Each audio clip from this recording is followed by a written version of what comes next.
Sir, आज जो आपने बैठक रखी है इसके बारे में थोड़ा विस्तार से बता दीजिए।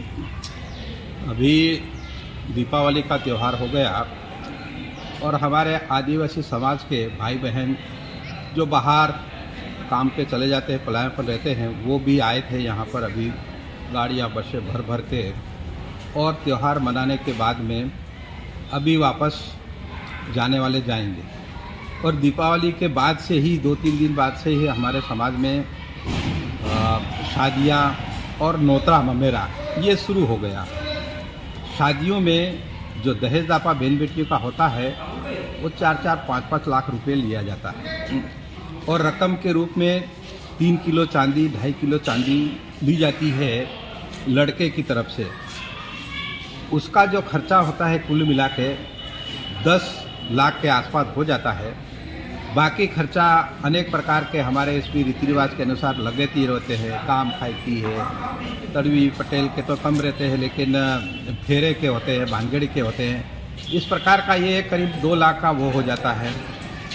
फिर भोजन का खर्चा अलग जाता है, 50 से 70 हज़ार रुपये डीजे के हो जाते हैं। इस प्रकार से यानी कि पूरा समाज दिनों दिन इन खर्चों के कारण कर्जे में चला जा रहा है। घर के घर बर्बाद हो रहे हैं।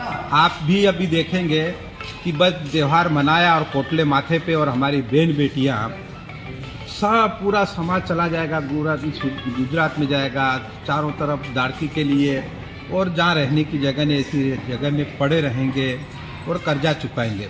तो इस कर्जे को हम कैसे कम कर सकते हैं? जो दहेज दापा है उसको कैसे कम करना, कितना करना, उसको लेके बैठक हुई थी। एक बड़ी बैठक झाबुआ में हुई थी, उसमें 500 ऊपर तड़वी इकट्ठे हुए थे और वहाँ पर निर्णय हुआ था कि पूरे ज़िले में आदिवासी समाज निवास करता है, एक जैसा नियम, एक जैसा लेना, एक जैसा दापा रखा जाए। तो वो जो नियम दापा बनाया गया था वो सबको बताने के लिए आज यहाँ पर बैठक हुई और पूरे क्षेत्र के यहाँ के तड़वी पटेल थे, सामाजिक कार्यकर्ता उपस्थित थे और उन्होंने स्वीकार किया कि हम जो है, जो प्रदूषण फैल रहा है डीजे के कारण, जो बर्बादी हो रही है, मानसिक संतुलन बिगड़ जाता है बेटे बेटियों का, उनके कारण नाबालिगों का आपस में चले जाना, भाग जाना, आत्महत्या कर लेना, ये सारे दुर्गुण आ रहे हैं।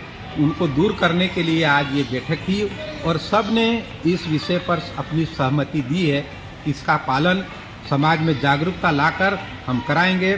और प्रशासन की तरफ से माननीय एसपी महोदय, माननीय कलेक्टर महोदय से भी संपर्क किया गया है। प्रशासन की तरफ से पूरे मदद करने की गारंटी दी गई है। तो इसलिए समाज के कार्यकर्ता, तड़वी पटेल सब मिलकर हम जो है इन खर्चों को कम करेंगे, इसलिए ये बैठक का आयोजन किया। आपने विशेषकर किन मुद्दों को प्रतिबंध लगाने के लिए ये बैठक रखी है? विशेषकर एक तो दहेज बहुत ज़्यादा लिया जा रहा था, 5-5 लाख, 4.5 लाख, 3 लाख, कहीं के अलग अलग क्षेत्र में, पर इतना करीब उसको कम कर दिया गया। उसमें खर्चे के रूप में 1 लाख रुपए लड़के की तरफ से लेना तय किया गया। दूसरा बहुत बड़ी चीज़ थी चांदी। चांदी का भाव आज 1,10,000 के आसपास, 6,000 के आसपास पहुंच गया है।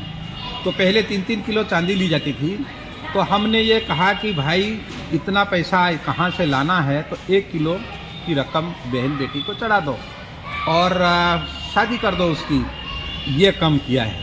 दूसरे पैसे अनाप शनाप होते थे, बकरे काटना या अनाप शनाप भोजन में होता था, उनको कम करा गया, उनका खर्चे को कम करा गया। गाड़ियाँ लेके जाना, कोई 40 गाड़ी ले जा रहा है, 50 ले जा रहा है, 1 लाख रुपए का खर्चा है शादी में, बारात में, उसको कम किया कि 5-10 गाड़ी या 2 बसों में बारात ले जाए, इससे ज़्यादा ना ले जाए, इससे पैसा। आदिवासी समाज में शराब बिक्री ज़्यादा हो रही, शराब का उपयोग ज़्यादा कर रहा है, इसके ऊपर आपने कुछ? हाँ, शराब के ऊपर भी प्रतिबंध रखा है कि हमारी परंपरा जो है धार देने की है। उस धार देने की परंपरा को बनाए रखने के लिए महवे 5 किलो महवे के दारू की छूट दे रखी है सरकार ने। तो उस महवे के दारू से अपनी परंपरा रीति रिवाज को निभाया जाए। पक्का दारू बिल्कुल यूज नहीं किया जाएगा, उसके ऊपर प्रतिबंध लगाने का भी निर्णय यहाँ पर हुआ है। ठीक है सर, आपका पूरा नाम बता दीजिए। मैं श्यामा ताहेड़ और सामाजिक कार्यकर्ता हूँ, 2000 से ही ये काम में लगा हूँ और विभिन्न संगठनों में भी कार्यकर्ता दिखाई देता हूँ ये सब। ठीक है सर।